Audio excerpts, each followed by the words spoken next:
Bon matin, bonsoir et bienvenue à ce nouvel épisode du podcast Briser la glace.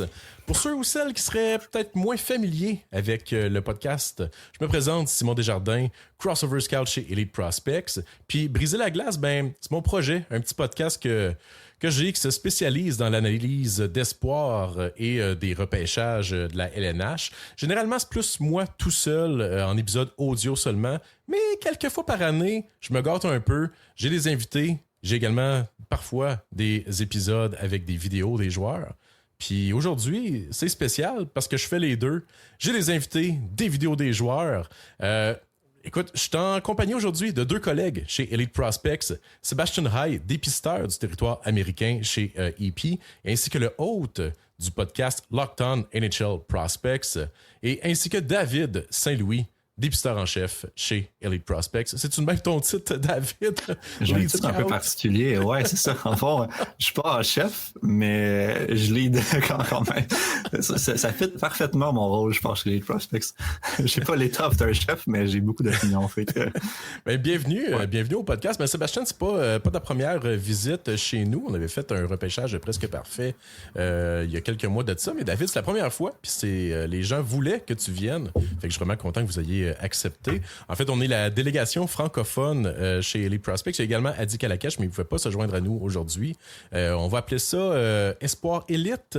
En fait, la version francophone d'Elite Prospects. Mais merci, guys, d'être là. Je suis vraiment honoré de vous avoir. Ça nous fait plaisir. Fait que aujourd'hui, on a quand même beaucoup de sujets à aborder. Je voulais revenir sur notre top 50. On a sorti chez EP notre top 50 il y a quelques jours de ça. En vue du repêchage 2026 de la LNH, évidemment. Il y a un article complet d'ailleurs qui a été publié sur notre site si vous voulez aller voir de quoi ça a l'air. Il y a des descriptions des joueurs, etc., etc. Et il y a également une vidéo qui est sortie sur YouTube dans laquelle c'est notre meeting durant lequel on débat de ce classement-là. Mais il y a quelques affaires sur lesquelles je voudrais revenir aujourd'hui. Entre autres, des joueurs que j'ai moins discuté dans le podcast Briser la glace jusqu'à présent cette saison. Puis je pense que en fait, avant de rentrer là-dedans, c'est quoi votre feeling général de cette cuvée-là? J'aimerais vous entendre là-dessus. Moi, je me suis déjà c'est ça prononcé quand même. Mais on parlait initialement d'une cuvée possiblement dans les meilleures des dernières années. Avez-vous encore ce feeling-là? Plus ou moins. Ouais, moi aussi j'ai un peu déchanté, pas beaucoup, là, mais j'étais vraiment enthousiaste par rapport à la QV cet été. Je pensais qu'il allait y avoir pas mal de joueurs élites qui allaient sortir de cette QV-là. Là, avec Tynan Lawrence qui est blessé, avec certains joueurs qui ne performent pas au-delà des attentes, ou même qui vont remplir les attentes pour l'instant, ça devient un repêchage un peu plus faible que je pensais. Je pense qu'il est toujours en haut de la moyenne, mais on va voir comment ça évolue, là. Il y a beaucoup plus de questions que je pensais, là, vraiment. Ouais.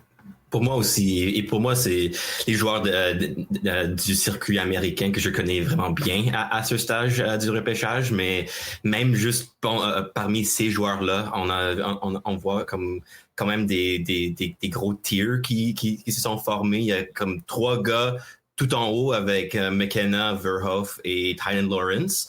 Et après ça, il y a quelques gars qui pourraient être des choix de première ronde, mais plus ou moins juste comme un gros groupe de joueurs qui sont comme des gars de deuxième ronde pour les années normales au repêchage. Et j'ai cru quand on est entré dans cette année que j'aurais comme beaucoup plus de gars qui pusheraient dans mon comme top 20, top 25. Et j'ai pas vraiment vu ça avec les gars aux États-Unis. Et je sais que c'est un peu de la même chose pour beaucoup de mes collègues parce que quand on avait notre meeting, c'était à la fin de la première ronde, il y avait vraiment personne qui comme avait bangé la table pour vraiment avoir un joueur à la fin du top 32. Et je crois que ça dit quand même beaucoup aussi à la qualité qu'on voit dans cette QV. Il y a quand même beaucoup de joueurs qui pourraient changer une organisation complètement tout en haut. Il y a quand même plus de questions maintenant avec ces gars-là aussi qu'au début de l'année, mais c'est vraiment comme ce B-tier que je crois qui est un peu moins fort qu'on avait cru.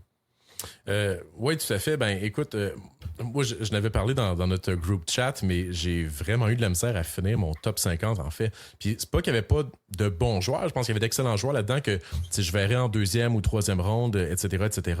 Mais à ce que je trouvais qu'ils méritaient d'être dans le top 50. En fait, je trouvais que je mettais des joueurs là juste pour remplir les spots. J'avais peut-être une quarantaine de joueurs que j'aimais, mais après ça, les 10 spots d'après, c'était des joueurs qui étaient là par défaut, malheureusement. Puis ça, c'est pas si bon que ça, sauf qu'il y en avait quand même beaucoup des B-grades que je voyais là. Toi, David, au niveau de cette profondeur-là, c'est quoi ton feeling? Pour moi, le repêchage présentement, c'est un repêchage de A puis de C. Moi aussi, j'ai la difficulté à voir où sont les B. Il y en a une couple là, qui ont vraiment le profil typique B avec comme 2-3 qualités projetables, puis 2-3 questions qui sont vraiment beaucoup, qui prennent trop de place un peu dans leur projection aussi. Fait que c'est une question de savoir. Cooper Williams, les Beckham Edwards, tous ces gars-là. Ouais, puis il y a des gros joueurs aussi, là, que, gros joueurs au sens, ils ont une taille en haut de la moyenne qui ont. Peut-être qu'ils ne seraient pas là nécessairement s'il n'y avait pas ce 16-là pour aider leur projection. Fait que c'est vraiment à voir où ça se dirige, tout ça. Mais c'est pas anormal en début d'année de pas trop savoir comment s'enligner avec le groupe B. Là. Ça arrive quand même assez souvent. Mais c'est peut-être qu'un repêchage qui n'a pas de moyenne profondeur. Peut-être qu'il va y avoir une longue queue de talent après ça. Là. On va voir comment ça se dirige. Mais le groupe A, par contre, je l'aime pas mal. Plein de prospects intéressants, beaucoup avec haut potentiel. C'est juste que c'est pas autant regorgé de talent que je pensais au départ. C'est juste une petite coche en bas là, pour l'instant. Ouais, ben c'est ça. Je pense que un Belchetz, il a été excellent, mais je pense qu'il pourrait donner une petite coche de plus. Évidemment, des gars comme Ryan Lynn, Daxon Rudolph, on en a parlé, on s'attendait à plus d'eux autres. Gavin McKenna, évidemment, qui ne remplit pas les attentes pour l'instant. Puis, sans parler, en fait, de Mattis Preston et de Ryan Rubrook qui ont vraiment glissé dans notre classement. On a Mattis Preston 20e et Ryan Rubrook 23e. Il y a Oscar Hemming aussi qui n'a pas joué. On a parlé de Tynan Lawrence qui n'a pas joué, mais Oscar Hemming, pour moi, c'en est un gros aussi, que je voyais possiblement pousser pour mon top 10 en début d'année. Donc, j'ai hâte de voir, mais il y a quand même des beaux noms qui ont grimpé dans les dernières semaines, derniers mois. On pense à les Alexander Command et compagnie. Puis on va y revenir plus tard là, durant le podcast, mais il y a des noms peut-être que les gens connaissent moins. Je pense entre autres à Jackson Cover qu'on a mis 18e ou encore Ryder Kelly qu'on a mis 26e. Je pense que c'est des noms que de qui personne n'a parlé jusqu'à présent dans différents podcasts. Fait qu'on va en parler aujourd'hui de ces gars-là. Mais avant, le premier sujet que je veux attaquer, c'est je pense qu'on en a surpris plusieurs en classant Chase Reed devant Keaton Verhoff, donc Chase Reed 3e et Keaton Verhoff 4e, alors que plusieurs mettent Verhoff 2e, voire même 1er devant Gavin McKenna. Et Chase Reed, généralement, on le voit légèrement plus bas. Mais Chase Reed, c'en est un gars qui nous a tombé dans l'œil vraiment chez Elite Prospects, sans rien enlever à Keaton Verhoff. En fait, on disait lors de notre meeting qu'on a 5 choix qui pourraient potentiellement être des numéros 1 dans cette cuvée-là. Donc, McKenna, Stenberg, Reed, Verhoff et Belchetz. Fait que j'aimerais qu'on parle de ce débat-là, en fait, qu'on a eu entre Chase Reed et Keaton Verhoff. 2 défenseurs droitiers. En fait, un profil un peu similaire, si on veut. 2 défenseurs droitiers, grand gabarit, mobile. En fait, Chase Reed est 6 pieds 2 et quart, je pense. Verhoff, on parle de quoi? 6 pieds 4. Les deux, c'est comme je dis, mobilité, jeu two-way, remplissent énormément de cases, peuvent apporter de la robustesse, énormément d'activation offensive également. 2 joueurs qui projettent comme des gars de grosses minutes de première paire dans la LNH, mais on a préféré légèrement Chase Reed. En fait, David, voudrais-tu nous parler de ce Chase Reed? Ouais, c'est une question de plancher un peu plus haut, je pense. Les deux sont assurés de faire la Ligue nationale dans un top 4 au moins, mais avec Chase Reed, il y a comme moins de questions autour de sa mobilité. Verhoff est mobile dans certains aspects, dans le sens que il patine bien en ligne droite jusqu'à un certain point. Il y a quand même une bonne accélération, je trouve, en espace restreint. Sa mobilité dans le sens de faire ses pivots, puis être capable d'attraper un joueur sur le rush, puis rester avec lui. C'est un peu plus difficile. Là. Il utilise beaucoup d'enjambées dans des situations où d'autres vont juste faire un pivot très, très smooth, puis ils gardent toute leur vitesse. Verhoff utilise beaucoup plus son moteur là, pour vraiment défendre puis rester avec les joueurs. Il y a beaucoup plus d'effort qui est mis dans son patin. Il est très jeune pour la QV, puis sûrement que ça aide sa projection, puis ça lui donne du runway aussi. Ça se peut qu'il soit capable d'améliorer son patin jusqu'à un certain point. Là. Je pense que moi, ses mécaniques de patin sont restées un peu fixes. C'est juste que plus qu'il va ajouter de puissance, moins il va avoir besoin d'enjamber quand même. Mais Reed est un patineur beaucoup plus fluide et projetable. Et c'est vraiment...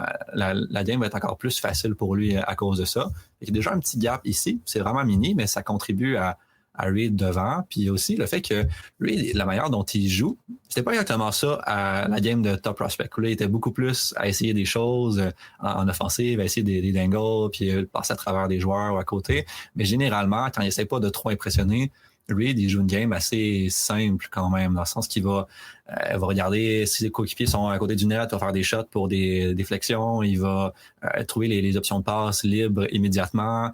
Il utilise un peu de deception, mais c'est vraiment, c'est plus à moins de doses de deception dans sa game que Verhoff, qui va plus essayer des feintes 1 contre 1, qui va avoir plus de risques de turnover, puis on a des questions des fois par rapport à la manière dont il lit le jeu. Moi, je pense que son hockey sense, en général, à Verhoff est assez haut. Là, Seb va pouvoir en parler. On avait chacun un autre joueur, mais je déborde un petit peu, là. Je viens de m'en rendre compte. Mais Reed, sa game est plus projetable immédiatement dans la Ligue nationale, la manière dont il joue, un peu plus simple, tout en restant créatif. Il a le patin un peu meilleur. Le jeu défensif, il va être un peu plus facile pour lui à cause de sa mobilité. Fait que le gap entre les deux est vraiment assez mince, là. Ils sont 3 et 4. Puis au prochain board, il pourrait être inversé, honnêtement. C'est vraiment juste que à date, niveau l'addition du plancher puis du plafond, Reed l'emporte un petit peu plus pour moi. Ouais, c'est sûr, comme tu dis, toutefois, Reed, c'est un late, mais c'est un late qui montre encore de la progression. Puis tu sais, je me souviens, une des raisons pour laquelle on n'avait pas été si haut que ça sur lui lors de notre premier classement, c'est qu'on pensait pas qu'il y avait encore tant de progression devant lui, mais il y avait encore step up, parce qu'il avait connu une grosse saison l'an dernier à Sault Ste. Marie. Puis là, il a encore, je pense, élevé son jeu d'un cran. Personnellement, je suis un gros fan de Reed, qui est un shooter, un tireur de haut volume. Je regardais ça dans ses 10 derniers matchs. Il y a une moyenne de 12 tirs tentés. Ça fait beaucoup de tirs amenés au filet. Il joue beaucoup aussi, c'est ça. Il joue beaucoup, mais c'est fou le nombre de tirs qu'il tente dans une partie. C'est pas nécessairement le créateur le plus... le meilleur créateur ou le créateur le plus dynamique. Mais tu sais... dans le fond, j'ai sorti beaucoup de ces highlights pour mettre de la vidéo sur cet épisode-là. Puis j'ai regardé beaucoup de passes qu'il a faites, justement. Puis j'ai l'impression qu'il y a beaucoup de ses coéquipiers qui avaient de la misère à compléter les passes qu'il tentait. Puis je sais pas si ça influence aussi sa décision de dire bon, ben regarde, tant qu'à essayer une passe cross-size que le coéquipier sera pas capable de catch and release, je vais juste envoyer la puck au net. T'sais. Il y a peut-être de ça aussi. Je sais pas comment tu vois son playmaking à Chase Reed, David. Moi, c'est la question que j'ai dans sa projection. Je le vois comme en haut de la moyenne. Est-ce que c'est aussi bon que Verhoff? Je considère que Verhoff a des meilleurs highlights de playmaking que Reed, mais en termes de constance, faire le meilleur jeu, faire des jeux projetables, faire des jeux qui vont être capables de répliquer dans la Ligue nationale, Reed a l'avantage pour moi. Là. Fait que il y a moins de risques, puis plus de petites passes courtes qui vont vraiment se projeter dans la nationale. Puis par ça, je veux pas dire qu'il fait juste des premières passes ou des passes simples. Là. C'est quand même des passes avancées, mais c'est pas battre un joueur un contre un, le dépasser, aller dans un espace libre, faire une passe après ça. C'est moins de ça vraiment. Là.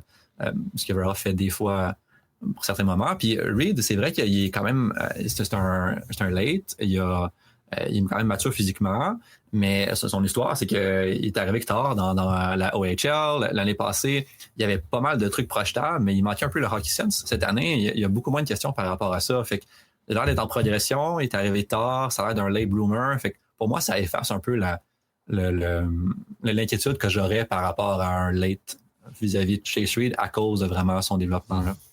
Tout à fait. Mais en même temps, Verhoff, 6 pieds 4, 200 que cleave, né en juin, patine déjà comme qu'il patine. Sébastien, parle-nous-en. Ouais, j'ai beaucoup d'enthousiasme pour ce joueur. Il est tellement de fun à regarder. Peut-être un peu moins pour les entraîneurs parce qu'il y a quand même des cheveux gris quand Verhoff joue beaucoup. C'est un joueur avec beaucoup de chaos à ce stage. C'est un gars qui a beaucoup de confiance dans son talent et il essaye beaucoup de choses avec la rondelle. Comme David disait, il y a beaucoup de ces séquences où il essaie de battre un homme un contre un et ensuite de comme lower the shoulder et faire une passe pour un coéquipier dans un espace dangereux. Mais c'est un gars qui improvise beaucoup plus que Chase Reed offensivement et avec la rondelle. Mais la chose que j'aime énormément avec ce joueur, c'est que tous les tools pour un défenseur top 4 ou même top 2 dans la LNH, il les a. Il y a quand même encore des inquiétudes pour, comme David disait aussi, avec le patin, c'est un peu aussi le même chaos qu'il a dans son jeu avec la rondelle. Mais il travaille tellement fort et il se déplace quand même assez bien entre A et B. C'est juste pas toujours tellement efficient, mais quand même, c'est un joueur qui a tellement une agressivité à l'offensive et à la défense. Et c'est un joueur que pour comme arrêter comme des breakouts dans la zone neutre, c'est un gars qui est tout le temps agressif et ça a aussi aidé qu'il avait il joue beaucoup avec Jake Levanovich qui était aussi un défenseur de haut calibre dans les rangs collégiales qui peut aussi comme faire bien quelques des moments qui sont pas tellement beaux pour Verhoff quand les choses vont moins bien, mais quand même je crois que Verhoff c'est un gars qui pourrait être un gars qui joue 25 plus minutes dans la Ligue nationale et il y a aussi un tir de Ligue majeure. C'est un gars avec, pas Shea Weber, mais North Dakota l'utilise comme un Shea Weber sur l'avantage numérique et j'aime juste ça. C'est un throwback, un défenseur qui est un triggerman et qui peut faire un peu de tout. Et on est aussi le plus confiant avec son jeu défensif, je crois, comme groupe. À les prospects, mais moi et David, on avait aussi beaucoup aimé les flashs offensifs et on avait aussi parlé de ça durant le meeting. Oui, ben en fait, on peut en glisser un mot parce qu'en effet, c'est de quoi que je pense sur lequel nos opinions diffèrent, mais tu sais, évidemment, pas de beaucoup. Là. Je suis très fan de Verhoff et je pense que ça va être un gars, un défenseur de première paire, possiblement défenseur numéro 1 qui va jouer un 25-26 minutes dans toutes les situations. Ma question, c'est quoi le plafond offensif pour Verhoff? Et est-ce que c'est un gars de PP1 ou est-ce que ça peut être un gars de PP1, dépendamment s'ils n'ont pas un gars un peu plus dynamique dans le roster? Est-ce qu'il peut dépendre, en fait, de l'équipe qui le repêche aussi, tu sais? Ouais. Est-ce que c'est un sure shot PP1? Moi, je pense que oui. Moi, je le vois vraiment comme quelqu'un qui est capable de manipuler les joueurs un contre un, faire vraiment des feintes avancées, battre des joueurs un contre un, même plus que Reed. C'est juste que, est-ce qu'il va avoir le patin pour supporter cette partie-là de sa game? On l'a vu un peu avec David Jiricek, que j'aimais beaucoup avant, qui il y a un patin un peu meilleur que Jiricek. Il n'y a pas un si gros gap quand même, là. Puis les feintes sont risquées. Mettons que s'il les fait, il y a moins de filets de sécurité après ça. Fait qu'il y a toujours ça à considérer, mais je pense que c'est un joueur intelligent qui est entièrement capable de remplir un rôle PB1. Ça se peut par contre qu'il y ait un autre petit défenseur plus mobile qui distribue la rondelle mieux, puis il vaut mieux faire des mouvements sur le power play, ouvrir des gaps. Fait que ça reste à voir. Ça dépend de l'équipe qui le repêche, mais je pense que dans la majorité des équipes, il serait le PP1. Est-ce que c'est un peu la même chose avec Chase Reed? Ouais, moi je vois pas nécessairement comme un joueur de PP1 Chase Reed, mais je suis sûr qu'il pourrait le faire. Encore là, dans la majorité des équipes, ça pourrait être un très bon joueur PP1, mais je pense pas que c'est ce profil-là ultra créatif que là, on dirait qu'il commence à avoir des joueurs de spécialité un peu dans la Ligue nationale là, qui vont vraiment prendre ce spot-là au-delà des joueurs qui sont peut-être le premier défenseur d'une équipe. Ça n'arrive pas nécessairement dans toutes les équipes encore, mais on dirait qu'il y a quelque chose qui commence à s'installer un petit peu par rapport à ça. Fait que peut-être que ce ne sera pas nécessairement lui, mais il est entièrement capable de remplir ces fonctions-là puis d'avoir beaucoup de points là, s'il y a les minutes. S'il y a ce rôle-là. Puis ça serait quoi mettons, les comparables LNH pour Verhoff et Reed? Je sais que pour Verhoff, on entend souvent Aaron Ekblad. Est-ce que c'est quelque chose que vous voyez? Ouais, moi je le vois Plus plus offensif. Ouais, plus offensif. J'ai vraiment. Ça, on a comme deux images de Verhoff. Il y en a qui le voient plus comme all around, c'est vraiment des forces un peu partout. Moi, je le vois vraiment comme quelqu'un avec un moteur très fort, puis des gros flashs offensifs, puis une défensive agressive, mais il manque des fois de lien entre tous ces éléments-là. Fait que c'est comme, on va voir comment est-ce qu'il se développe, puis là, il joue un peu moins qu'il jouait avant dans le Boréchard. Fait que j'ai bien hâte de voir comment sa game va évoluer, là. Donc, il y a difficilement un comparable. Ouais, j'aurais la misère pour lui. Reed, Mitch Brown n'arrête pas d'utiliser Werenski. Zach Werenski, c'est ce que j'aurais dit. Je le vois pas du tout comme comparaison. Fait que, encore là, je pense que c'est comme trop tôt pour ça, parce qu'on est même pas sûr à 100% de c'est quoi le joueur, mais juste par la description, je pense que les auditeurs peuvent en avoir là. Un bon patineur, très bon patineur, gros gabarit, capable de défendre physiquement quand même. Bon dans toutes les facettes du jeu, pas le plus ultra créatif nécessairement. Là. Il y a plein de modèles dans la Ligue nationale qui vont juste différer de ça un petit peu. Là, fait que faites-vous vos propres idées par rapport à ça pour l'instant. Ouais. Puis, tu sais, on a conservé Gavin McKenna au premier rang. Ensuite, on avait Ivar Stenberg. Mais c'est ça, McKenna, on commence à le voir là, glisser sur certaines listes.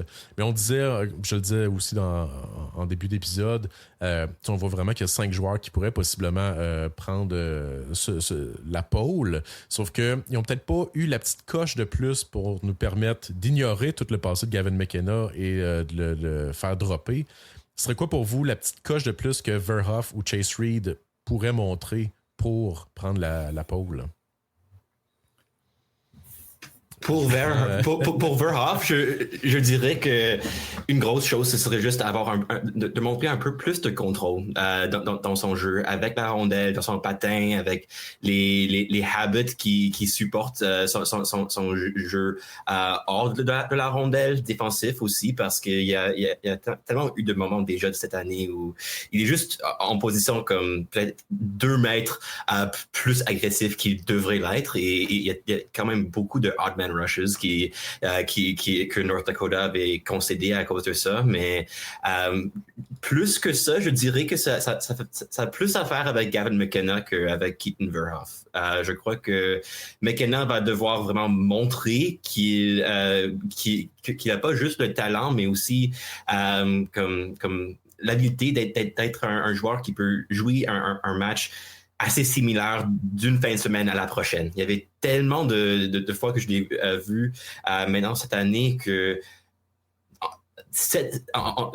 même juste dans une seule fin de semaine, le vendredi, c'est un Gavin McKenna, et le samedi, c'est un joueur complètement différent qui essaie pas beaucoup, qui fait même pas ses scans dans la zone défensive, et quand même, je dirais que le gardien numéro 1 maintenant, avec ce qu'il a montré maintenant déjà pendant 2 ans et demi, 3 années, d'être pas juste le joueur le plus dynamique et le plus skilled dans cette QV, mais de vraiment loin pendant vraiment longtemps.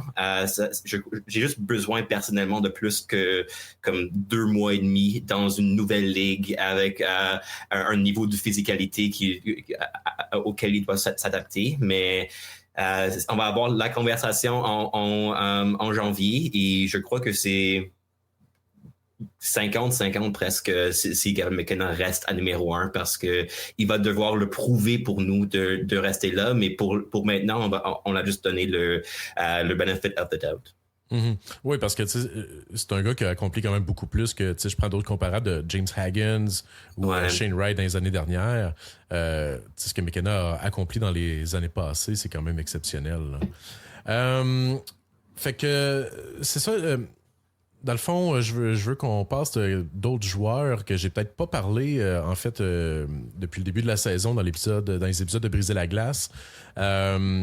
En fait, la plupart des épisodes que j'ai sortis dans les derniers mois, je refais un tour d'horizon, je parle un peu ouvertement là, de mes observations, qu'est-ce que j'en pense, qui est hot, qui est cold. Mais il y a 8 joueurs qu'on a mis dans le top 50 que j'ai à peu près pas parlé.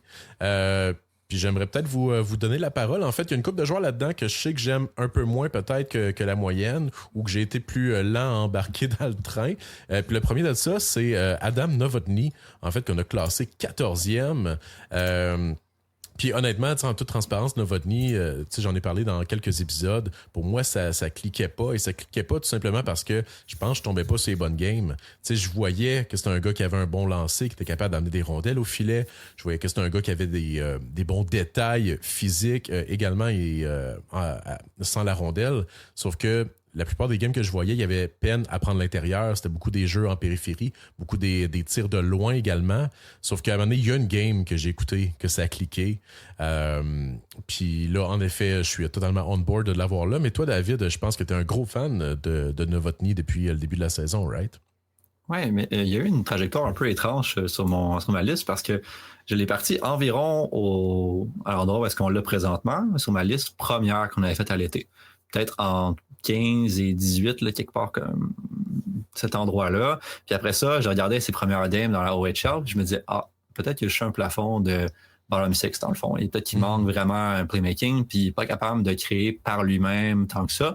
Ça va être difficile pour lui dans le système des Peterborough Petes, qui sont vraiment très peu créatifs comme équipe. Puis c'est un joueur qui, à la base, est plus comme physique puis rentre dedans qu'un playmaker. Je disais, le fit est bon pour l'équipe, mais le fit est pas très bon pour le niveau développement. Je l'avais baissé comme 28e sur ma liste d'un coup. Puis là, j'ai regardé d'autres matchs, puis c'est Lauren Kelly qui m'a dit de regarder une game en particulier. Puis là, c'est la même game. Ouais, c'est ça. Mais des fois, là, la manière dont on rank, c'est vraiment pour voir les flashs supérieurs. Là. Si tu n'as pas ce niveau-là avec un joueur, c'est vraiment difficile de le classer parce que tu sais pas vraiment c'est quoi son potentiel. Mais dans cette game-là, il y avait tout. Là. Puis c'est vraiment un joueur qui est peut-être 14e présentement, mais qui pourrait monter si les défenseurs avant de lui continuent pas leur progression. Là, ils pourraient facilement prendre leur spot parce que tu sais qu'il va jouer dans la Ligue nationale à cause de son physique, son patin. C'est un joueur rapide qui frappe et qui prend l'intérieur puis qui gagne des batailles. Il y a tout ce niveau-là. Puis en plus, il y a des skills par-dessus. Il est capable de battre des joueurs 1 contre 1, il est capable de faire des passes courtes, un bon shot, c'est ça. Il n'y a pas le niveau de playmaker de Ivor Stenberg ou tout ça. Là. C'est pas dans sa game vraiment, mais il n'y en aura pas de temps besoin avec la manière dont il joue. Là. Tu peux le prendre, le mettre sur un top 6, puis il peut être un joueur complémentaire qui va faire, je sais pas, peut-être un 60 points ou plus, dépendamment avec qui joue. Jouer un petit peu sur le power play, mais juste être le ramasseur de rondelles, celui qui va dans le filet, qui fait des jeux en transition, qui pousse à travers les défenseurs. Fait qu'il est vraiment, vraiment très le fun à regarder, puis il a vraiment dominé la game des top prospects. Fait que ça donne juste encore plus d'élan à sa projection. Là. Fait que je suis content de l'avoir regardé haut quand même. Là. Ouais, puis tu sais, cette partie-là, c'est ça contre Brentford que Lauren avait catégorisé de godlike. Donc, je pense qu'on s'est tous garochés pour aller l'écouter, tu sais, parce que c'était juste avant, en fait, qu'on complète notre top 50. Fait que là, moi, j'avais encore beaucoup de questions sur Novotny, puis honnêtement, il était plus loin que ça sur ma liste. Mais ouais, là, je les ai vus, les flashs de remporter des rondelles. Ben, c'était même plus des flashs, là, c'était une domination, cette game-là. Là. Il gagnait les pucks le long des bandes, il recentrait des pucks, il prenait l'intérieur. Mais dans mes autres visionnements, ça sortait pas nécessairement. Puis là, tu sais, je l'avais mentionné dans l'épisode passé, mais là, on tombe dans le moment de la saison où on commence à avoir un petit peu un meilleur échantillon de ces joueurs-là. Tu sais, veut pas, quand on fait un classement en septembre, octobre, on n'a pas là, 10 games de checker de ces gars-là. Ils n'ont pas 10 games de jouer souvent. Fait que là, on commence à rentrer dans ce territoire-là intéressant d'avoir, je sais pas, peut-être un 5-6 games par joueur au minimum. Fait que ça commence à être un sample size intéressant. Puis là, c'est là que les flashs ressortent. Seb, je sais pas si tu l'as vu, toi, Novotny, ou... Ouais, je l'ai vu un peu, juste une game dans la Ligue ontarienne et maintenant les deux au game des top prospects, mais j'ai essayé de regarder un peu comme tous les joueurs sur la glace, donc je peux pas vraiment comme tracker chaque chiffre. Ouais, c'est ça.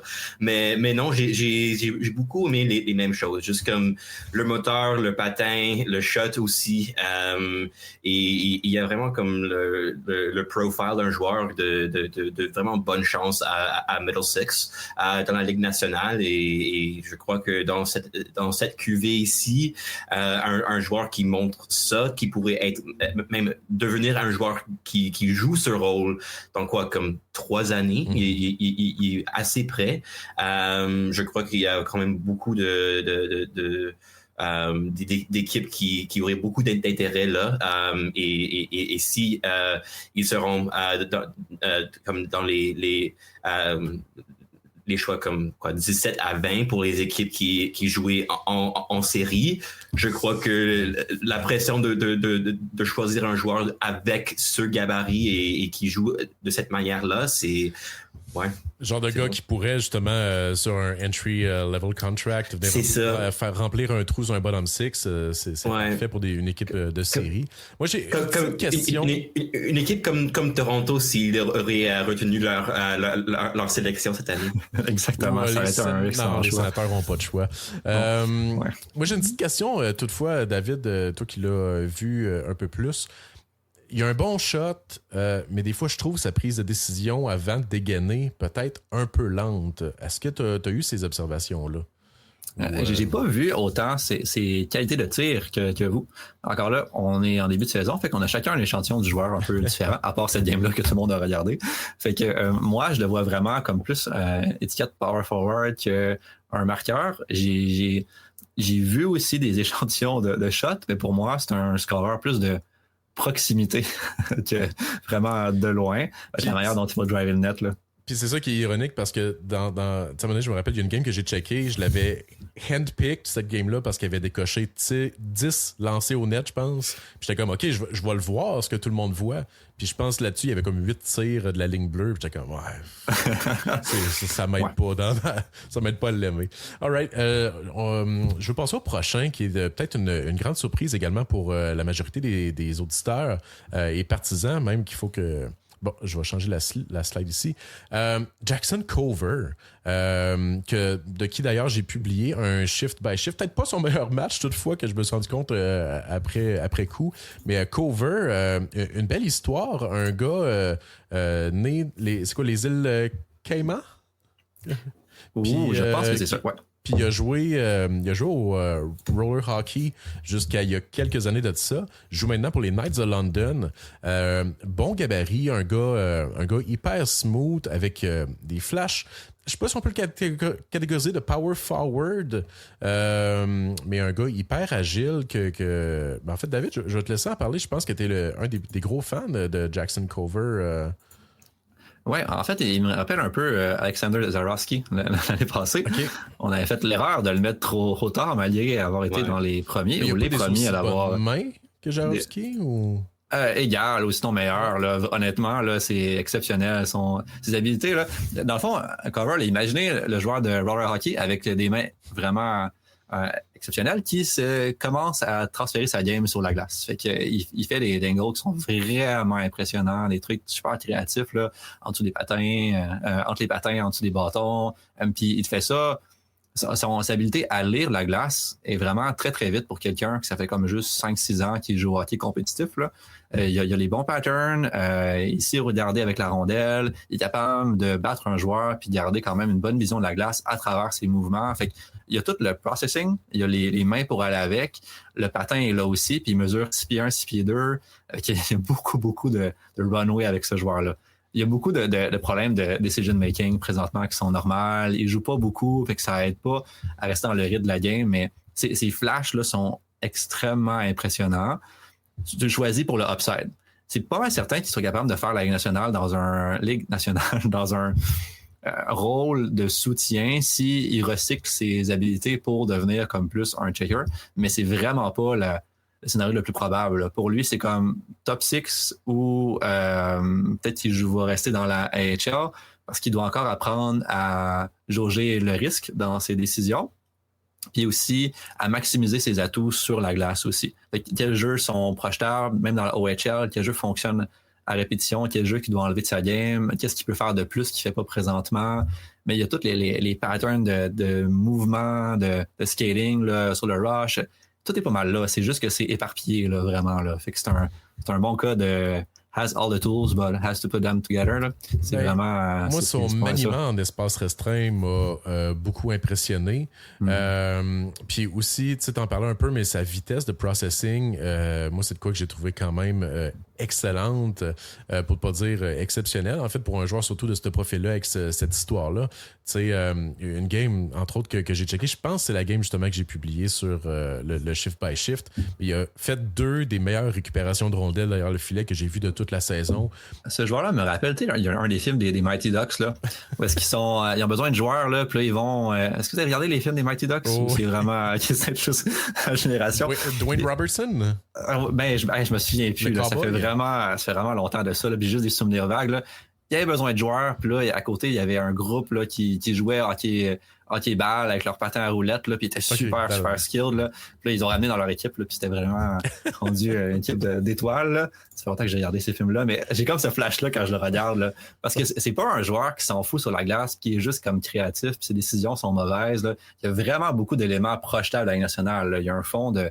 Il veut jouer défensif jusqu'à un certain point. Il y a un moteur. Fait énormément d'éléments intéressants. C'est juste que la certitude est un peu moins élevée. Là. Mm-hmm. Parlant de moteur, Ryder Kelly, je pense que c'est un de tes chouchous de cette cuvée-là. Ryder Kelly, que je pense personne n'a prononcé son nom jusqu'à présent. On l'a 26e. Et en fait, je pense même qu'on l'aurait mis plus haut si c'était pas qu'il y a des noms plus connus devant lui. Parle-nous-en de Ryder Kelly. C'est quand même normal si les autres l'ont pas très haut. Là. Il y a 11 points en 13 games pour North Bay, puis il est blessé jusqu'en janvier. Là.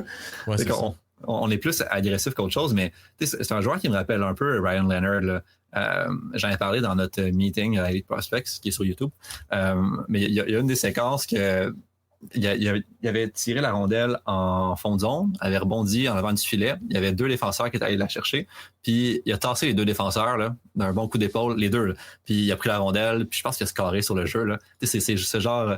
Regardez cette image-là quand vous pensez à lui. Là, c'est vraiment un joueur qui a un talent physique. Il y a les détails physiques, il y a la force physique.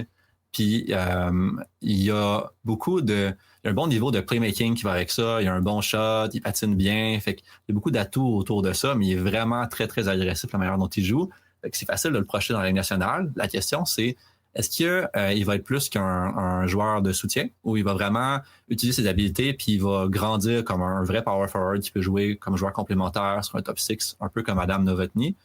Il vit pas dans la bonne organisation pour vraiment scorer. Là. North Bay, ils ont toujours des bas total de points pour tous leurs joueurs. Excepté qu'il joue avec Warren, j'ai oublié son prénom, là, qui va être un des potentiellement hauts choix l'année prochaine. Cameron Warren, qui est extrêmement créatif. Fait que lui, il restera pas un joueur à petits points. Il va vraiment exploser offensivement, c'est quasiment sûr, parce qu'il est trop créatif. Là. Un peu comme Jack Hughes, il ressemble un petit peu à ça. Là. L'année prochaine, ça risque d'être son line mate. Fait que les 2 ensemble, le joueur physique puis le joueur créatif, je pense qu'ils vont développer beaucoup de chimie. Ça devrait aider Ryder Kelly à se développer aussi dans un joueur à plus haut potentiel. Fait qu'un peu un long shot. On va voir de quoi il a l'air quand il va revenir de sa blessure à l'épaule en janvier. Mais je l'aime énormément. Je pense que c'est beaucoup de potentiel. Un forechecker tellement féroce, excessivement robuste, mais tu le vois dans sa manière de jouer qui est agressif. Juste, mettons... Tu sais, la dernière game que j'écoutais, là, il a tip une rondelle dans l'enclave, mais juste, il a agressivement mis son bâton sur la glace. Là. Tout ce qu'il fait est agressif, mais il y a du talent aussi, c'est ça le pire. Il y a des bonnes mains, comme tu disais, il y a un bon patin également. Centre, 6 pieds 2, 209 livres, mais aussi, ça, moi, c'est de quoi qui me parle beaucoup. Il est né au début septembre 2008, fait que c'est un des joueurs les plus jeunes de la QV. Puis il joue avec cette hargne-là. Moi, je pense que l'an prochain, c'est comme tu dis, un candidat pour vraiment exploser. Moi, je suis un gros fan de Ryder Kelly aussi. Je sais pas, Seb, je t'ai pas demandé si tu avais vu Jackson Cover, mais Cover Kelly, peut-être en une minute, t'es as-tu vu un peu ou... J'ai plus vu de Cali que Cover. Donc, mais maintenant, c'est sûr que David, il postait à peu près 20 clips de Cali dans le groupe chat. C'est ça. Mais non, c'est la même chose. C'est le jeu physique pour un joueur tellement jeune que je trouve vraiment valable. Donc, je crois que c'est un profile de joueur qui a des très bonnes chances à jouer dans la Ligue nationale et on a aussi déjà vu comme des vrais flashs offensifs. Donc, s'il peut vraiment combiner ces deux choses-là et on espère de le voir plus souvent quand il retourne là en janvier. Mais non, c'est un joueur que j'apprécie déjà beaucoup et qui j'ai toujours un gros comme grin quand je le regarde jouer au hockey. C'est juste un gars qui joue comme tu veux jouer quand les matchs sont vraiment proches. Puis, écoute, je viens de voir les équipes pour qui il a joué. Il y a tous des noms d'équipes qui sont parfaits. Il a joué pour les Prédateurs. Il a joué pour la Menace de Milton. Là, il est pour le Battalion. Tout est dans tout. Ils ont peut-être choisi aussi, ça c'est moi, ça c'est moi, ça c'est moi. Un autre gros garçon, en fait, que lui, je dois avouer aussi que c'en est un que j'ai peine à embarquer dans le bain, dans le train, ou dans le train, plus que le bain, en tout cas. On l'a classé tout juste derrière Ryder Kelly, mais c'est Casey Mutrin. Seb, je pense que tu es un bon fan de Casey Mutrin. Peux-tu nous en parler du gros attaquant et capitaine du programme de développement américain? Ouais, c'était un monstre. C'était un vraiment gros bonhomme qui a beaucoup des habits de power forward que moi je cherche dans des joueurs de 17-18 ans. C'est un autre gars qui est assez jeune pour cette QV. Un gars avec une fête en juillet. Et il est déjà à 6 pieds 3, au-delà de 200 livres, tir de droite. Et l'offensive n'a pas vraiment cliqué jusqu'à présent cette année, mais c'est la même chose pour toute l'équipe NTDP cette année. Pour le mois d'octobre et novembre, c'était vraiment pas fort, donc on peut pas vraiment trop analyser ça avec les statistiques, mais c'est un joueur qui excelle vraiment quand il prend la rondelle comme dans les coins et il peut juste charger au centre. Et c'est un joueur qui utilise son jeu physique vraiment pour amener des rondelles dans des lieux dangereux. C'est pas toujours comme dynamique, c'est souvent un peu choppy, mais c'est quand même vraiment efficace. Et je crois aussi qu'il y a un plafond vraiment intéressant comme playmaker. Il y a vraiment comme une assez bonne vision. C'est pas à chaque match qu'on le voit, mais je l'ai déjà vu faire comme des vraiment beaux comme hook passes, slip passes. Il y a quand même assez de diversité dans son jeu comme passeur. Et s'il peut vraiment combiner ces deux éléments, le jeu physique, de ramener des rondelles au milieu de la glace et ensuite d'utiliser cette vision pour créer des chances pour ses coéquipiers, je crois que c'est un joueur qui pourrait vraiment être un middle six dans la Ligue nationale, mais il y a quand même assez de choses qui doivent aller de la bonne direction pour faciliter ça. Donc, il y a assez de upside, je vois, avec ce joueur. Je crois que c'est moi et Mitch qui ont vu le plus de flash, de dynamisme et de skill avec Mutrin jusqu'à présent. Mais je crois aussi que le fallback game est assez bon. Je crois qu'il pourrait être un bon checker de quatrième ligne, de troisième trio, qui peut un peu jouer de tout le bord. Et le fait qu'il est aussi capitaine déjà, comme un des joueurs plus jeunes qui sont éligibles pour cette QV ici dans son équipe, je crois aussi que ça dit des choses pour son caractère. Et il montre ça aussi beaucoup sur la glace. C'est un leader.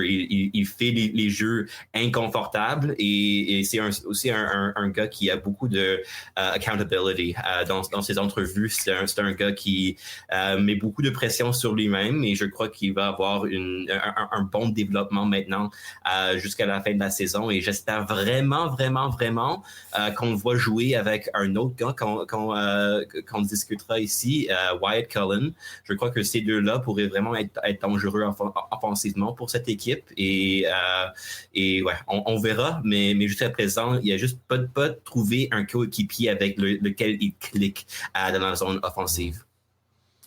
Magnifique. David, as-tu de quoi rajouter sur Casey Mutrin, qui est commit à Boston College, by the way? Pas vraiment. Seb a tout pas mal dit. À part qu'il ressemble pas mal à Ryder Kelly dans plusieurs points. Fait que je suis content qu'on les ait mis back-to-back sur notre liste. Je m'en étais pas rendu compte, mais c'est juste une bonne philosophie constante. J'aime ça quand ça tombe comme ça. Parfait. Le prochain, c'est un profil quand même fort différent.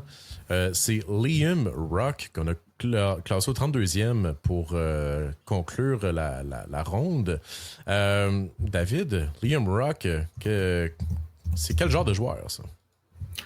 Il ressemble beaucoup à Daniel Sedin. Peut-être pas le même plafond nécessairement, of course, mais c'est juste. C'est drôle que tu dis ça parce que Liam Rock a un jeu. Non, c'est Henrik. Ça fait trop longtemps, j'ai oublié. C'est Henrik, c'est lui le passeur. Ouais, c'est ça. Puis Daniel, c'est. Ah oui, excusez-moi. Là. C'était quand même une couple d'années qu'il a arrêté de jouer là, à ma défense. Mais il ressemble pas mal à Henrik, puis son frère Marcus, il ressemble pas mal à Daniel. Ils ont vraiment le même profil. Là. Ils seront jamais jusqu'au même niveau, mais c'est deux jumeaux pour donner du contexte à tout le monde qui est pas dans la conversation puis qui comprend pas de quoi qu'on parle. Là. En fond, les frères Rock, ils jouent ensemble à Medicine Hat. Ouais. Je suis vraiment pas bon pour retenir les équipes. Puis il y a un passeur, un tireur, un peu comme Henrik puis Daniel. Par contre, il y a vraiment un assez gros gap de talent entre les deux frères pour l'instant. Peut-être que ça va se combler avec les mois qui s'en viennent, mais Liam est vraiment le play driver de ce trio-là. C'est lui qui fait tous les jeux sur la glace. Puis là, avec McKenna qui est parti, ben il y a plus de temps de glace, il y a plus de temps de power play. C'est un joueur un pure playmaker vraiment. Là. Fait qu'il voit le jeu 2-3 steps avant tout le monde. Il est capable de faire des passes avec voiler ses intentions. Est capable de faire des passes à travers les défenseurs aussi. Puis beaucoup de saucer aussi. Ouais, c'est ça. Puis la manière dont il bouge sur la glace aussi, il y a tout le temps une idée derrière la tête. Là. C'est un joueur extrêmement intelligent. Fait qu'il ressemble vraiment à un profil à Henrik. C'est quand même très drôle. Et je suis surpris que tu le compares avec Daniel parce que son shot m'a pas impressionné. Non, c'est vraiment... C'est le contraire. Là. Encore là, ça fait un peu trop longtemps. Puis je suis pas très bon pour retenir les joueurs du passé. Là. Malgré que j'ai regardé là, Henrik jouer. Là.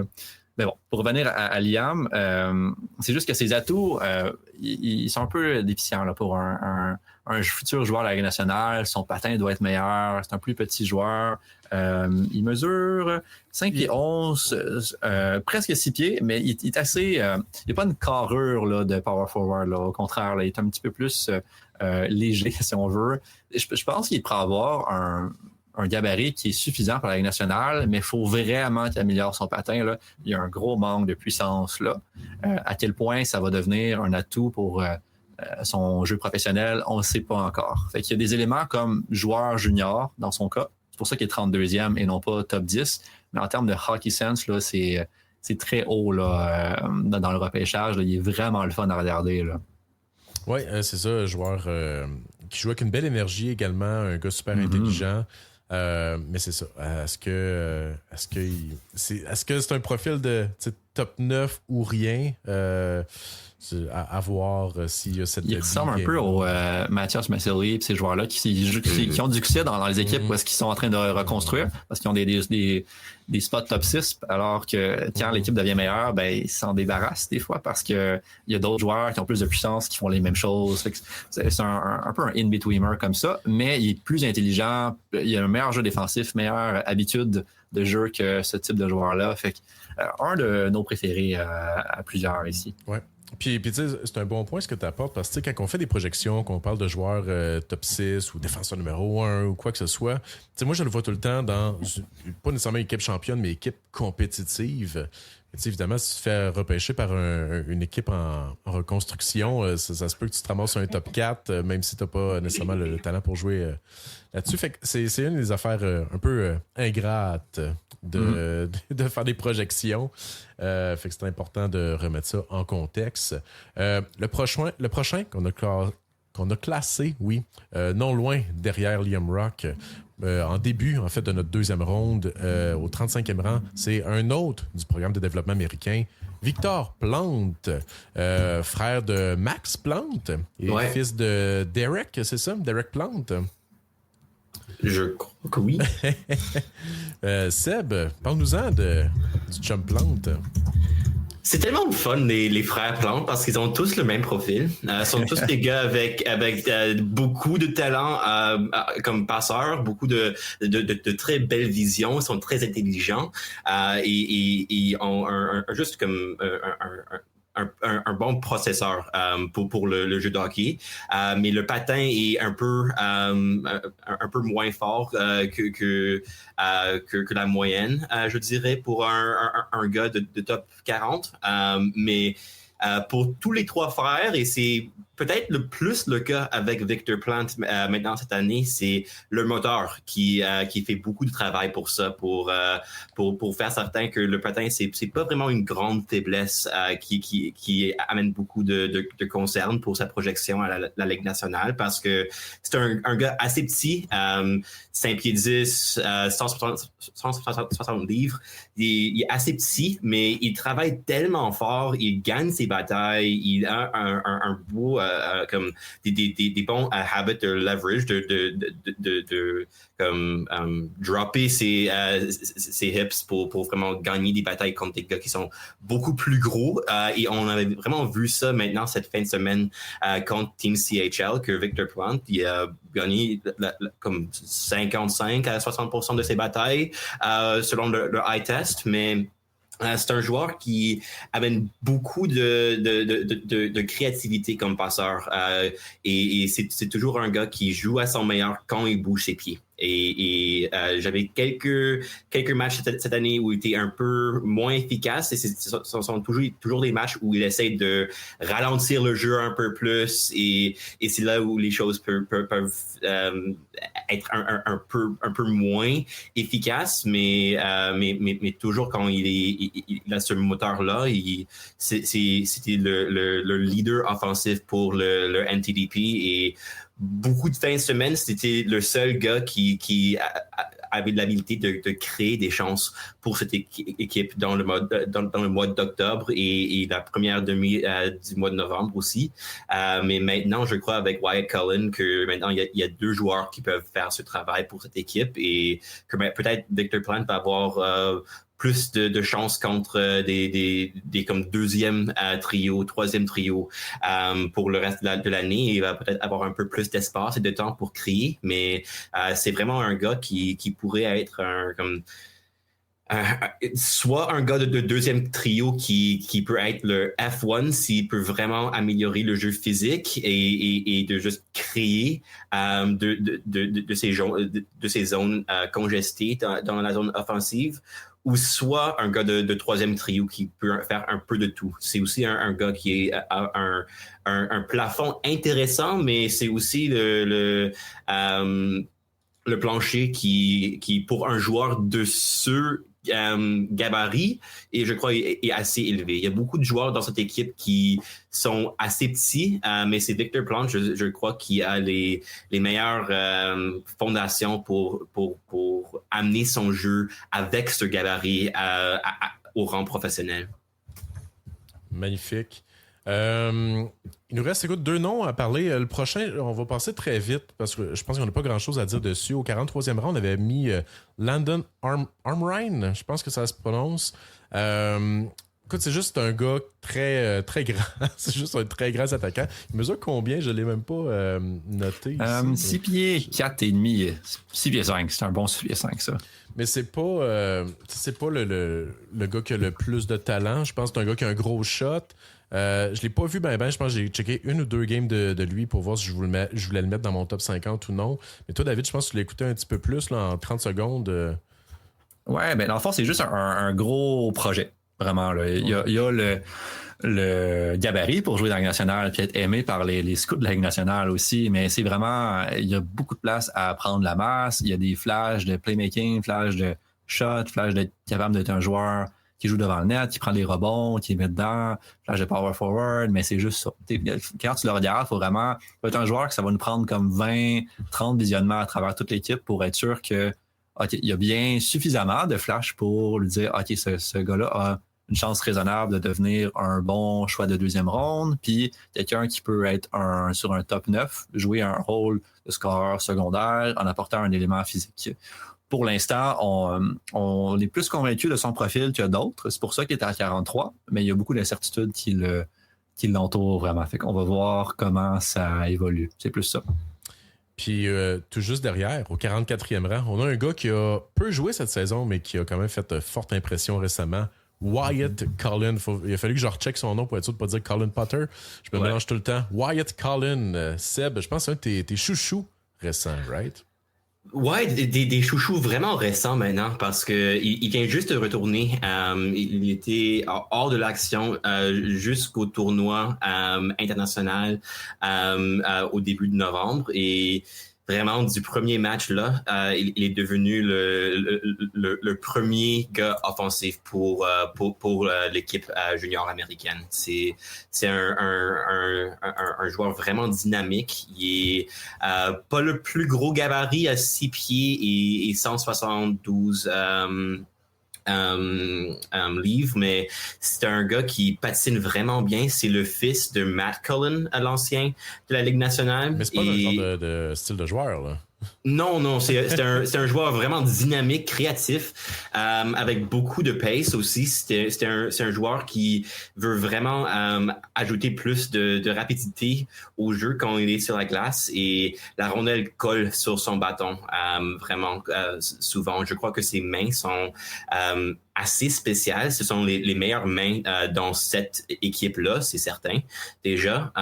Et peut-être même pour l'entièreté de la USHL. Pour cette QV, les mains sont assez spéciales avec Wyatt Cullen, mais c'est aussi la diversité du jeu comme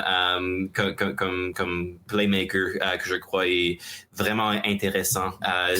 C'est un gars qui peut vraiment exécuter des hook passes, slip passes. Il est vraiment déceptif. Il fait que les défenseurs vont dans une direction avant de couper vers le centre. Et même s'il n'est pas le plus gros joueur, il est un des plus jeunes de la QV. Il est juste une semaine hors d'éligibilité pour le repêchage de 2027 et il a déjà montré cette année beaucoup de progression à comparer à l'an dernier. L'an dernier, c'était un joueur que j'ai vu beaucoup de similarités avec les autres gars petits dans le NTDP, des joueurs comme Mikey Burchild, par exemple, qui ont quand même beaucoup de talent, peuvent faire des choses dans des flashs, mais jusqu'à présent, cette année, il n'y avait pas un seul joueur avec cette équipe qui était un offensive driver night in, night out. Et là, Wyatt Cullen est arrivé et c'est une dynamique complètement différente pour cette équipe et je crois vraiment que il a joué un vraiment grand rôle pour que le team NTDP a gagné cette fin de semaine contre les CHL Top Prospects parce que il leur a donné un joueur numéro 1 à créer des choses offensivement et je crois que le ripple effect aussi que les autres gars dans l'alignement pouvaient juste jouer un slot plus en bas comme des gars comme Lucas Zajic, un gars qui a quand même du talent, a des bonnes mains mais il n'a pas beaucoup montré cette année. Je croyais qu'il y avait beaucoup plus de moteur cette fin de semaine contre CHL parce qu'il jouait sur le 4e trio et il devait juste retenir sa place dans cette équipe. Et donc Wyatt Cullen, je crois que c'est un joueur vraiment intéressant et même s'il a terminé maintenant au 44e rang, je crois qu'on a comme plus comme 20 ou 25 games qu'on a vu au lieu de 5 à présent, que c'est un joueur qui pourrait vraiment bien arriver dans notre top 32 et pour moi personnellement je pourrais même le voir entre 20 et 25. Magnifique, fait qu'un nom à surveiller. Wyatt Cullen. J'ai un dernier petit sujet pour vous les boys. Je pense qu'en règle générale chez Elite Prospects on s'entend quand même assez bien sur nos choix. Dépendamment des joueurs, mais je pense qu'en règle générale, on s'obstine pas trop. Du moins, quand on a des opinions qui divergent, je pense qu'on peut comprendre pourquoi les autres pensent différemment. Je pense, moi, l'an dernier, j'étais probablement un des plus high sur Jake O'Brien, mais je comprenais vos inquiétudes envers lui. Puis il y a David Bocage qui m'a posé une excellente question cet été quand j'étais là au tournage, dans le fond, de l'épisode de repêchage de Dread sur le tape. Il m'a demandé après le tournage, est-ce que le fait d'être une grosse équipe de scouts comme ça, puis d'échanger quotidiennement, en fait, nos observations et tout ça, est-ce que ça vient influencer ou teinter nos opinions des joueurs? Est-ce qu'on se laisse influencer? Puis j'aimerais avoir votre opinion là-dessus. Je trouve ça super intéressant. Puis si vous avez des exemples, en fait... ouais, c'est vraiment une excellente question. Puis ça pourrait durer 3 heures. Là. Il y a tellement d'éléments à ça. Là. Avant, je pensais que c'était important de conserver... Ça, c'est mon opinion à moi. Là. Avant, je pensais que c'était important de conserver ma propre opinion. Maintenant, je ne sais même pas c'est quoi ma propre opinion, honnêtement. J'ai vraiment juste laissé tomber ce concept-là. Là. On fait juste comme bâtir une vision d'un joueur avec différents comme points de vue, data point, là, si on veut. Puis à un moment donné, ça devient comme une évidence où le mettre dans le board, même si on n'est pas nécessairement tous d'accord. Fait qu'il y a beaucoup de débats qui sont autour des joueurs, mais chaque débat fait en sorte que chaque personne est influencée par l'opinion de l'autre un petit peu. T'sais, on a toujours une bonne partie que ça vient de nous, là, mais ça devient tellement impossible de les partager. OK, est-ce que c'est vraiment moi qui pensais ça au départ, ou c'est le fait que Mitch a dit ça, ou Seb a dit ça, que là, ça a ajouté à mon opinion, puis maintenant je le vois dans le joueur aussi, ou ça, je suis pas d'accord du tout avec ça. Fait que maintenant, c'est un élément que je vais quand même regarder dans le joueur.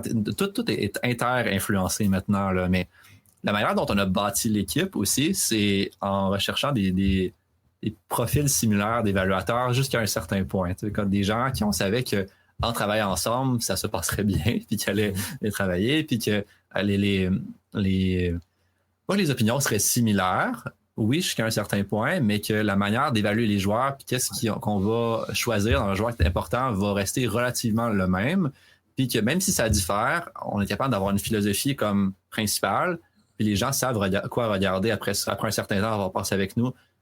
Là, ils savent, OK, ça, c'est tel modèle de joueur, fait que ça correspond à environ tel spot dans la liste. Ça devient de plus en plus naturel. Là. Je sais pas, c'est quand même longtemps que je suis là, mais là, je parle à travers mon chapeau, on va voir ce que Seb en pense, mais je pense que c'est vraiment comme une évolution naturelle après ça, puis on sait, OK, voici, c'est la philosophie de l'équipe jusqu'à un certain point. C'est assez neutre, là, parce qu'on n'a pas d'équipe de la Ligue nationale, on recherche pas des gros joueurs physiques ou des petits joueurs, ou c'est comme on veut attribuer une valeur à certains joueurs, mais on est capable, en tant que collectif, de savoir, OK, ce joueur-là a environ telle valeur sur un board typique de Elite Prospects, il se retrouve dans tel range, puis l'opinion se construit collectivement, naturellement à travers ça, puis honnêtement, je m'étais jamais attardé tant que ça à y penser, mais il y a un peu de magie autour de ça aussi, là, parce que ça fonctionne vraiment très bien, malgré qu'on s'entend pas toujours sur tout. C'est quand même surprenant jusqu'à un certain point, à quel point il y a de la chimie, puis ça fonctionne bien, puis tout le monde est investi. Là. C'est rare de trouver un groupe collectif de gens aussi passionnés, puis ça fonctionne bien ensemble. Là. Il y a beaucoup de magie autour de ça, là, puis j'espère la garder longtemps. Là. En effet. Toi, Seb... Ouais, je crois que c'est impossible de ne pas avoir de l'influence quand on est un groupe comme ça et on discute les joueurs à chaque semaine. C'est certain qu'on va...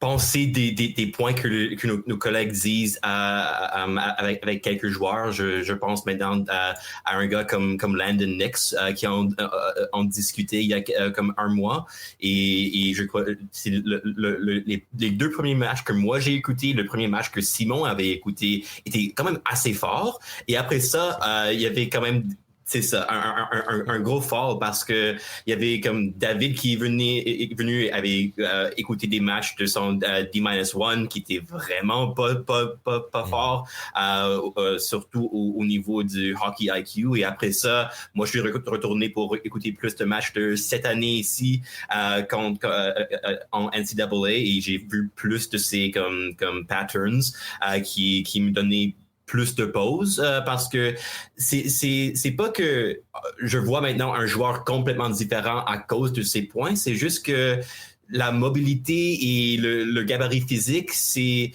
des choses qu'on voit dès le premier match, mais après ça, des patterns qui viennent et ça aide à avoir plusieurs personnes à écouter plusieurs matchs parce que un match, il y a des patterns qui sont vraiment inquiétants et peut-être un autre match, c'est un peu moins là parce que aussi Landon Nix joue comme 8 minutes par soir. Donc, c'est certain qu'il y a des matchs qui sont juste il n'y a rien qui se passe. Mais il faut que tu écoutes 3 games pour avoir une game de Chase Reed. Là.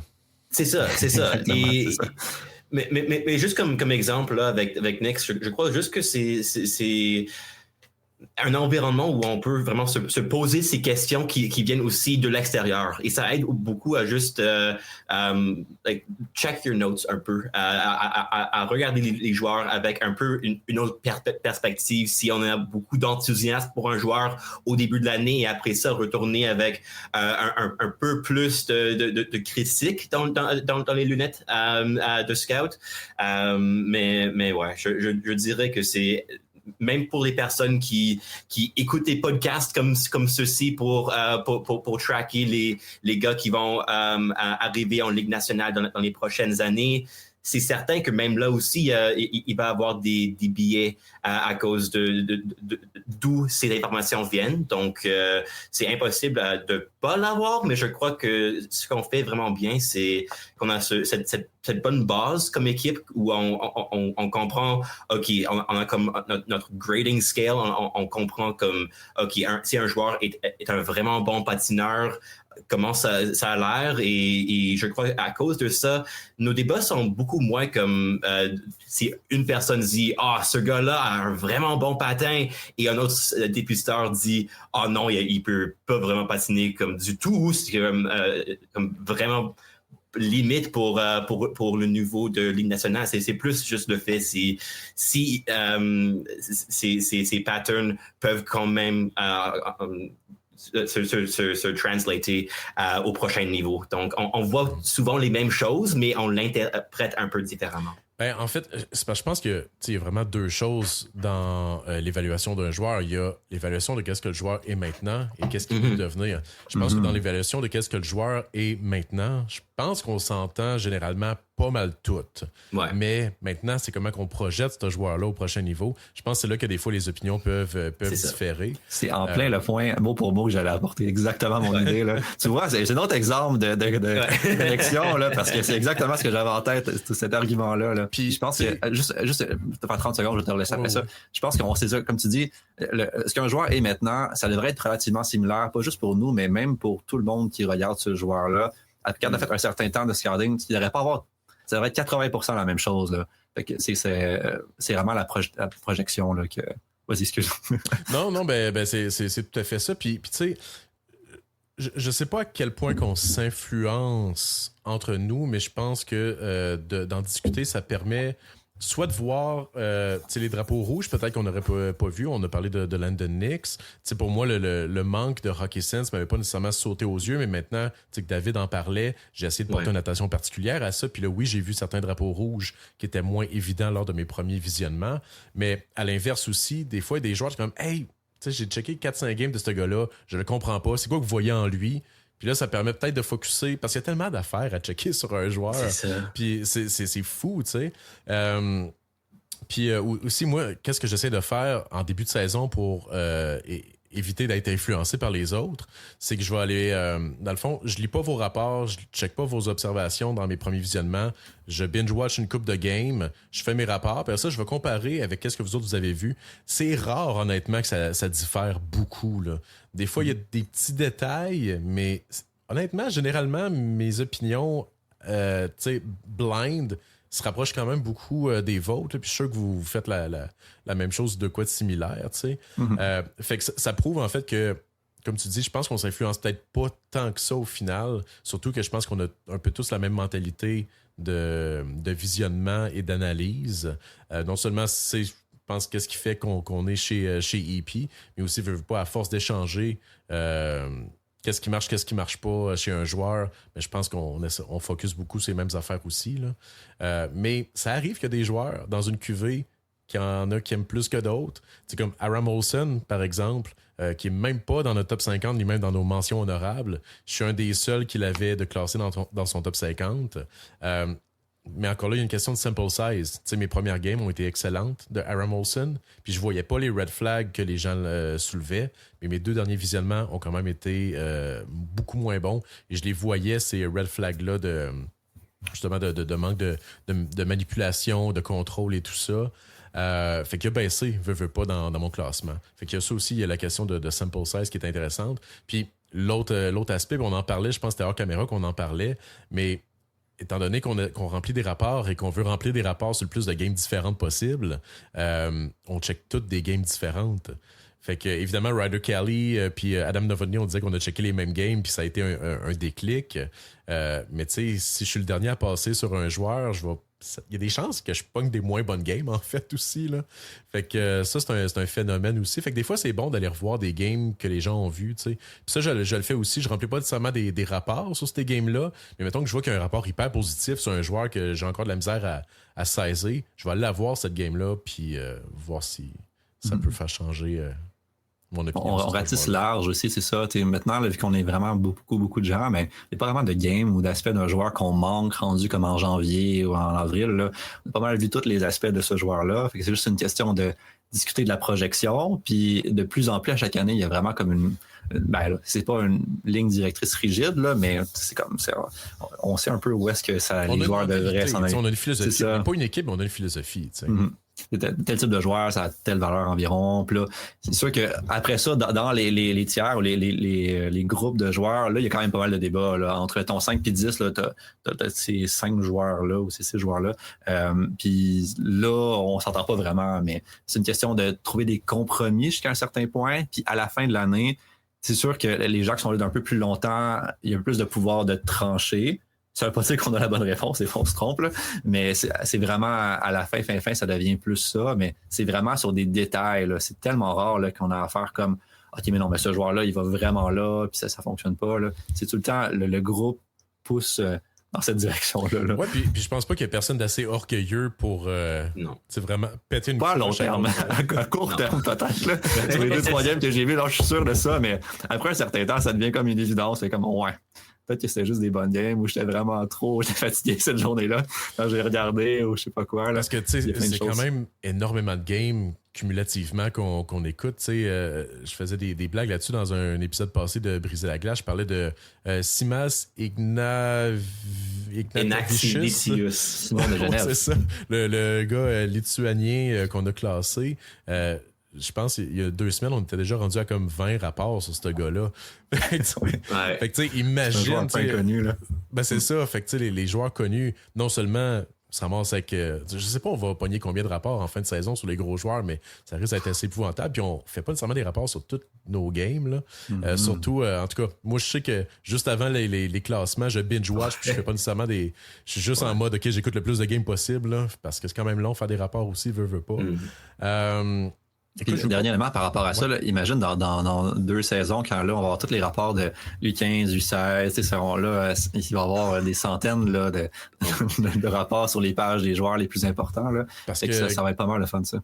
Parce que, guys, les auditeurs, je sais que je me répète, mais avec l'abonnement Premium, vous avez accès à tous ces rapports-là. Puis, comme David vient de dire, c'est que là, à cette heure, on a une équipe qui scout même au niveau U15. Fait qu'on va voir cette progression-là. Puis même, on a également des rapports, un coup que les gars sont repêchés. Un coup qu'ils sont repêchés, on n'arrête pas de remplir des rapports. On a des gens qui continuent de les suivre puis tout ça. Fait qu'il va vraiment avoir un gros span dans lequel on va pouvoir avoir ces rapports de visionnement-là des joueurs. Puis tu sais, j'ai vanté de long en large l'abonnement premium, mais ça, je pense que si vous êtes fan de repêchage et d'analyse, c'est probablement le gros plus que vous pouvez avoir. Puis, les chums chez EP sont bien smart. 30% de rabais sur votre abonnement annuel avec le code promo BLG30. Fait que c'est pas piquer des verres. Sébastien, David, merci beaucoup pour votre temps. Mais en fait, je vais vous garder encore quelques minutes. On a quelques petits sujets encore que je voudrais aborder avec vous. Entre autres, le challenge CHL versus NTDP. Puis peut-être quelques cartes cachées aussi que j'aimerais parler. Juste un petit 10-15 minutes de plus. Mais on va kicker out les gens. On va avoir cette discussion-là cachée sur Patreon, patreon.com// briser la glace, si vous voulez entendre la suite de cette conversation-là. D'ici là, merci Sébastien, merci David. Puis, avez-vous quelque chose à plugger avant qu'on change Je continue à faire des vidéos sur la chaîne YouTube. Ça, c'est une partie gratuite. Fait que vous pouvez les suivre à chaque semaine. Il y a souvent quelque chose. Là, il y a notre meeting qui est sorti avec le top 50. Si vous voulez regarder ça, il est plus long que d'habitude vu qu'on a une plus grosse équipe. Il est 1h40, je pense. Fait que même avec l'editing, là, il y a pas mal de contenu. Puis je sors des articles aussi chaque semaine maintenant sur là, j'ai fait Bédard, suis en train de travailler sur Celebrini, je fais Low Carlson, je regarde les joueurs qui sont vraiment en train de monter là, dans la Ligue nationale. Là. Ouais, pour moi, le podcast Locked On NHL Prospect sur YouTube et Spotify et aussi à Elite Prospects, j'écris à chaque mois les articles pour le Stock Watch pour le USHL et le NCAA. Donc, si vous êtes intéressé à quels joueurs montent et lesquels sont plus en descente, là, dans ces QV-là, ce sont aussi des articles qui sont free. Oui, ils sont disponibles pour tout le monde. Gratuit pour tout le monde. Mon français est assez rouillé, mais non. Donc c'est ça. Donc ouais, beaucoup de visionnement donc aussi. Donc si vous avez le subscription EP Premium, les Scouting Reports vont toujours venir aussi. Désolé, il y avait un bouton c'est ça la fin du podcast.